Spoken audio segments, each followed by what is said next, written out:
Messieurs, dames, bonjour, j'espère que vous allez bien. Alors aujourd'hui, un tour un peu spécial. Vous le savez sûrement, dans la magie, il existe plusieurs catégories. Il y a par exemple le mentalisme, c'est l'art de lire dans les pensées, ou encore l'escapologie, ça c'est l'art de s'évader. Qu'est-ce qu'on peut avoir d'autre? La street magie. La street magie, c'est on arrête des passants dans la rue, on leur fait des tours de magie, souvent filmés avec juste un iPhone, voilà.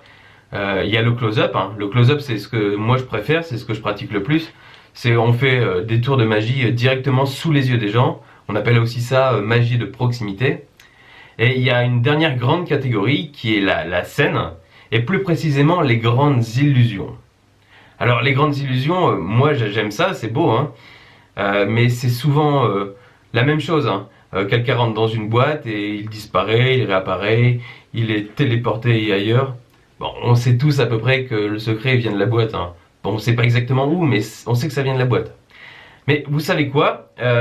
Moi aujourd'hui, j'aimerais bien essayer de faire un tour de grande illusion, mais version close-up, avec juste mes cartes.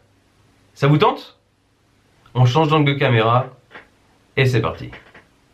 Donc, comme je vous le disais, nous allons tenter un numéro de grande illusion à l'aide d'un simple jeu de cartes. Dans ce numéro, l'étui de cartes représentera la boîte dans laquelle le magicien ou son assistante entre afin d'apparaître, disparaître ou encore se téléporter. Nous avons également besoin des deux protagonistes de cette histoire, à savoir le magicien et son assistante.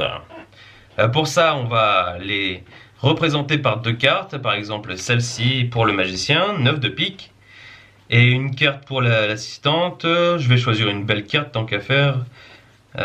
Celle-ci est parfaite. Dame de cœur. Ouais, une belle carte parce que l'assistante du magicien est toujours très belle, très bien habillée, très bien maquillée. Ouais, c'est pour détourner l'attention tout ça, hein. Bon, un spectateur est invité à monter sur scène afin d'examiner la boîte. Pas de double fond, pas d'ouverture secrète sur aucun des côtés. Nulle part, seule ouverture, celle-ci. Une fois que le spectateur est satisfait de son analyse, il est invité à retourner à sa place.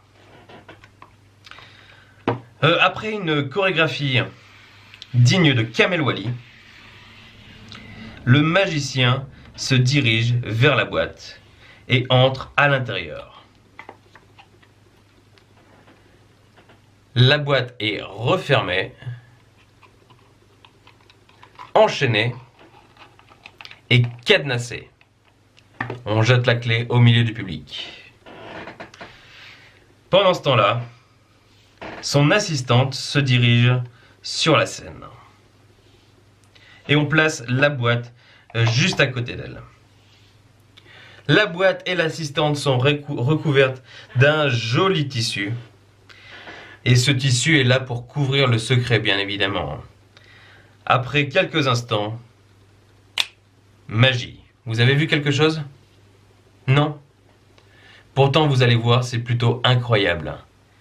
À la place de l'assistante du magicien se trouve maintenant le magicien lui-même en personne, 9 de pique. Et aucune trace de son assistante. Nulle part. Et pourquoi ça, à votre avis? Eh bien, si l'on regarde à l'intérieur de la boîte, toujours cadenassée, eh bien, à l'intérieur se trouve une carte, la dame de cœur, l'assistante du magicien. Alors, j'espère que ce tour vous aura plu. Si c'est le cas, comme d'habitude, je vous encourage à la partager avec vos amis. Vous pouvez toujours aimer ma page, mettre un petit commentaire, savoir si vous avez bien aimé cette vidéo. En attendant, je vous souhaite une excellente journée. Ciao!